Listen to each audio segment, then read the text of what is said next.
vidéo montrer un peu comment les médecins sont méchants dans notre pays. Le vendredi 25 avril à 18 h, on commençait à avoir des contractions et nous sommes allés à la maternité de d'Agamé, Marie-Thérèse. Arrivé là-bas, ils se sont occupés de moi. Ils ont vu que c'était pas encore arrivé. Ils ont commencé à me... Ils ont dit de marcher un peu pour pouvoir faire descendre l'enfant. Et il a commencé à marcher. Pareil de 22, 21 h, ça n'allait plus. Je suis partie en salle d'accouchement. Et arrivé là-bas, la sage-femme s'est bien occupée de moi. Jusqu'à 23 h, j'ai accouché à 23 h 8 minutes. Et l'enfant était en réanimation. Ils m'ont mis en salle d'attente. En temps, mon enfant était en réanimation. Jusqu'à 1 h du matin, je m'inquiétais pour l'enfant. Je demandais aux filles des salles. Et mon enfant, on me dit non, qu'elle est en réanimation, ça va un peu. Elle a commencé à pleurer, ça va un peu. À 2 h du matin, la même chose, parce que je n'arrivais pas à dormir. Je voulais connaître l'état de l'enfant, la santé, comment il se porte. Et à 4 h, ils m'ont envoyé l'enfant. Elle commençait à pleurer un peu. Elle était auprès de moi jusqu'à 5 h, 5h30, 6 h moins. Ils sont venus partager les carnets pour dire qu'on peut partir. Je dis, ah, l'état de mon enfant, je pense que l'enfant ne se sent pas bien parce que sa respiration n'était pas bonne. Et la dame, la sage-femme, nous a donné un papier pour aller au CHU de Cocody. On a emprunté un taxi pour aller au CHU de Cocody. Arrivé là-bas, nous sommes allés en pédiatrie, au 5e étage. Dès qu'on a tapé la porte, la femme n'a même pas pris la peine de voir l'état de l'enfant. Elle nous a carrément dit qu'il n'y a pas de place. Il n'y a même pas de place pour hospitaliser l'enfant. Donc, je ne sais pas ce que je peux faire pour vous. Étant en larmes, on a pris l'enfant, on est descendu. Et un agent du CHU qui nous dit qu'il y a une clinique aux 2 plateaux. Que je peux appeler le médecin, là vous allez partir. Ok, il n'y a pas de problème, il faut le faire.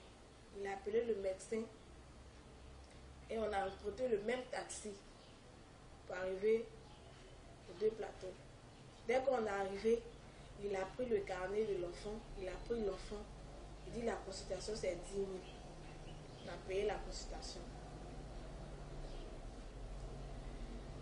Après la consultation, il nous fait une facture de 215 000. Il dit de payer avant de traiter l'enfant.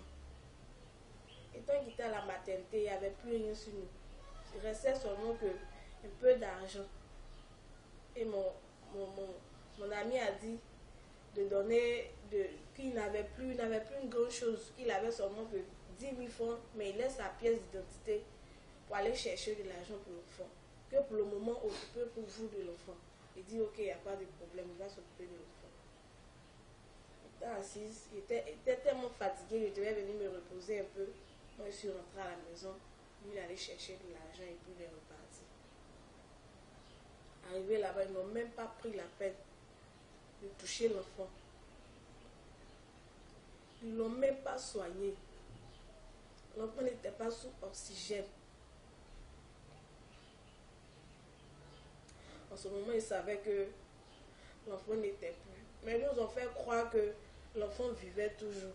Ils ont mis des appareils pour influencer les gens, pour dire qu'ils sont en train de traiter l'enfant. Mon ami rentre là-bas, il voit l'enfant, il l'a appelé, il était à la maison, je l'ai appelé. C'est comment? Il dit non, l'enfant dort. Il dit, l'enfant dort, tu l'as vu, il dort bien, il respire bien. Il dit, l'essentiel, ils ont mis les appareils, mais il dort. Il dit, ok, il n'y a pas de problème. Dans la maison, ils ont prescrit une ordonnance encore pour aller payer le lait. Ils ont prescrit une ordonnance de 20 000 francs. Il allait acheter les revenus.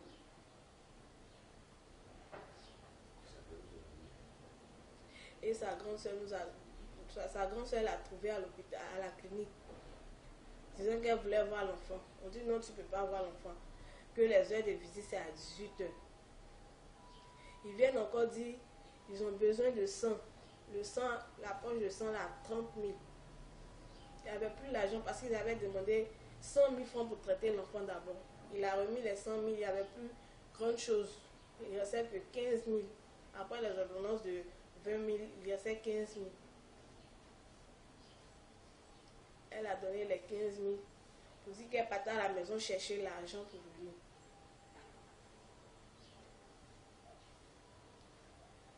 Elle est partie. Chez moi-même, ma tante qui est arrivée là-bas, qui voulait forcément voir l'enfant, l'état de l'enfant. Au moins, si on pouvait dire, même si ce n'est pas ma tante qui devait voir, le père pouvait voir l'enfant. Mais il refusait de montrer l'enfant. Il refusait même que les personnes qui étaient à côté pouvaient regarder l'enfant. Il refusait ça. Tellement il voulait le reste de l'argent parce qu'il restait 172 000 ce jour-là à donner. Au moins, si vous avez sauvé l'enfant, est-ce que l'argent ne va pas venir?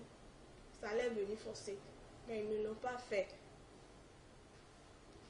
À 18 heures où ils devaient aller voir l'enfant, comment l'enfant se portait, le médecin les appelle pour dire venez dans mon bureau. Arrivé là-bas, il dit je suis désolé que l'enfant est décédé depuis 14 heures. Et depuis 14 heures, il donnait toujours des ordonnances. Il prenait l'argent pour payer le sang. Tout ça pour nous escroquer. Pour ne même pas que... Pour payer tous les 215 000 francs ce jour-là. Vraiment, ça me fait trop mal parce qu'ils ne se sont pas occupés de mon enfant. Ils n'ont pas donné d'oxygène parce que l'enfant manquait d'oxygène. Ils n'ont rien fait à l'enfant, mais ils nous ont fait croire qu'ils ont fait quelque chose. Et je dis, après ça, quand c'est fini, à 18 h là, ils disent qu'ils n'ont pas venir payer les 172 000 qui restent avant de donner le certificat de décès. Sinon, ils ne donnent pas l'enfant. Je dis ça parce que j'ai mal au cœur. Ils ont tué mon enfant à cause d'argent. Au moins, s'ils avaient sauvé l'enfant,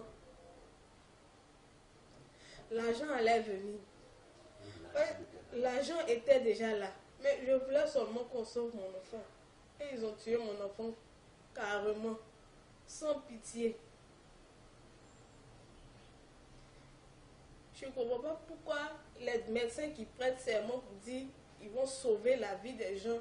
Et ils tuent des enfants, des bébés, un innocent. Ils préfèrent l'argent que l'homme. Et pour ça, mon enfant est décédé. À manque d'argent, ils ont tué mon enfant. À cause d'argent, ils ont tué mon enfant. Parce que l'argent était déjà là. Au moins, si vous avez sauvé l'enfant, est-ce qu'il peut fuir à son enfant sans payer? Et je dis ça pour ne pas que ça se répète dans les cliniques, dans les hôpitaux, même au CHU.